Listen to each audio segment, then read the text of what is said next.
Yo, what's up guys, and welcome back again to another Minecraft tutorial. In this video, I will show you how you can actually fix your trident in Minecraft or repair it in any version of Minecraft that's got tridents in it.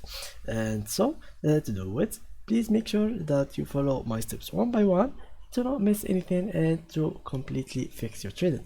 So for this tutorial, I'm using the 1.18 Minecraft. If you don't have this version, if you have any version that's got trident in it and got the book mending or an anvil instead of mending, it will still work for you.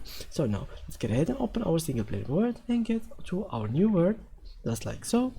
And just for the sake of this video, I will use creative and survival mode, so I will use the both of them for the sake of this video, so I can get everything as fast as possible. Now let's get a trident, and for example, let's make it first of all survival mode, last game mode, survival, just like so, and let's keep attacking using it. So for example, let's keep attacking until it is fully breaked or something like that.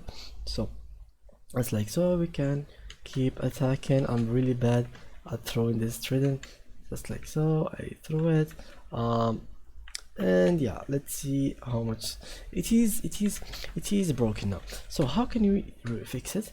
Basically, you can't really just put it in here and fix it by its own. It will not work for you guys. So what you gotta do, it is actually two options. The first one, which is getting another trident, which will help you fix this one, like so, and the second one, which is getting a mending like that. And yeah, so both of these steps will work to fix your trident. The first one, which is just like doing this, and it will be fixed for you. The second way, which is adding mending to your trident, and after doing so, you can put it in your other arm, and let's get some creative and then bottle of XP, just like so. And then let's go back to our survival mode. After doing so, it will be fixed because you have the mending book, which is helps you repair your tools by using XP directly. So that was it with today's tutorial. If you enjoyed it, please leave a like, and thank you guys for watching.